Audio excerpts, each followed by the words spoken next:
Lijep pozdrav svima. U istom samostanu u kojem je djelovao i najveći filozof srednjeg vijeka Toma Akvinski, djelovao je i Giordano Bruno, 3 stoljeća poslije. Tamo je Giordano Bruno stekao skolastičku naobrazbu. No, u duhu novovjekovne filozofije počelo ga je to kopkati. Počeo je sumnjati u ono što mu skolastička naobrazba uopće donosi. I počeo je sumnjati u te autoritete koje mu skolastička naobrazba donosi.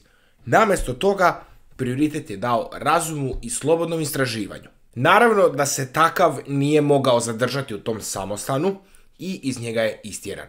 Zaputio se u Ženevu, pa poslije Ženeve u Pariz, gdje se proslavio svojim predavanjima. Čaroliju svojih predavanja dao je i Oksfordskom sveučilištu. Tamo je i napisao većinu svojih dijela na talijanskom i latinskom jeziku. Giordano Bruno puno se puta selio, no u jednom trenutku stigao mu je poziv jednog plemića iz Venecije. Plemić ga je zvao da se doseli k njemu, na što je Giordano Bruno pristao. Ispostavilo se da ga je plemić prevario. Po Brunovom dolasku plemić ga je prijavio inkviziciji, a inkvizicija ga je 1592. godine osudila. Naučavao je o beskonačnom svemiru i mnoštvu svjetova, tako je glasila optužnica. Optužen je bio u Rimu, pa onda prolazi kroz najgora mučenja 8 dugih godina. Kroz te godine Giordano Bruno nikad se nije odrekao svojih stavova, da bi 17. veljače 1600. godine bio javno spaljen na trgu u Rimu. Izvršitelji kazne Giordano Bruno pružili su posljednju utjehu, pruživši mu raspelo, od kojeg je on okrenuo glavu. Inače, rodio se u mjestu Nola kod Napulja 1548. godine. Pravo ime bilo mu je Filippo. Ime Giordano, to umjetničko ime, dobio je u samostanu. Svojom filozofijom najviše je utjecao na Spinozu, do kojeg ćemo doći nešto kasnije. A glavno djelo mu je o uzroku, početku i jednom. Što je to Giordana Bruna okrenulo od skolastičke naobrazbe? Rekao sam malo prije da je on utjecao na Spinozu. Tko je utjecao na Giordana Bruna?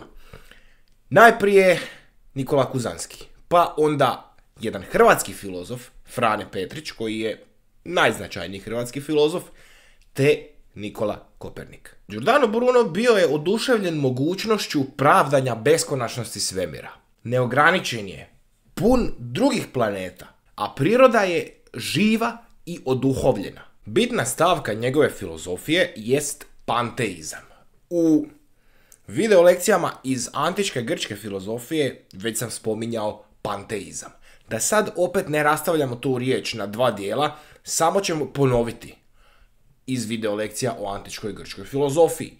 Panteizam je Božja proširenost svuda. Bog je duša svemira, prema Giordanu Bruno. On nije izvan svemira, izvan zemlje.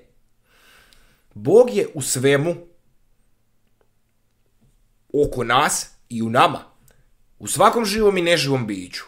Dijelić Boga stoji.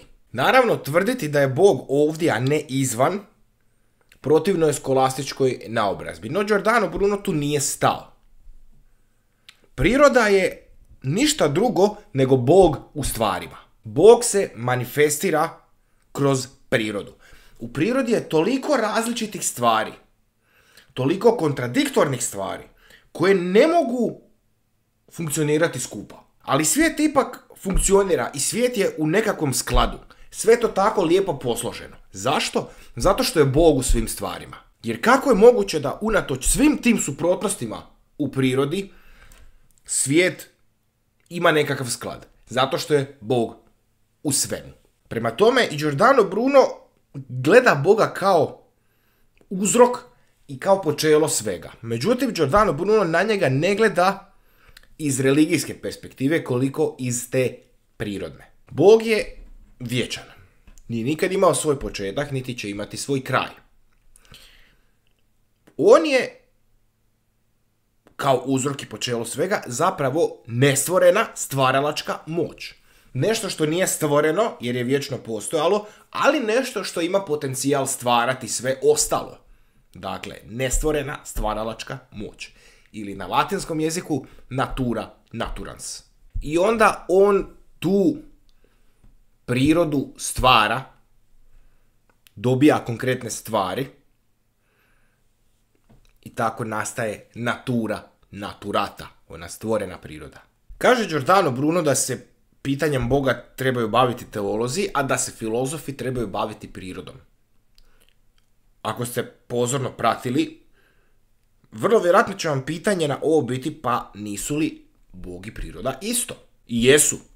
No, Giordano Bruno je ovdje pod prirodom mislio sve ono što je dokučivo osjetilima, jer Bog to svakako nije. Dakle, filozofija se treba baviti prirodom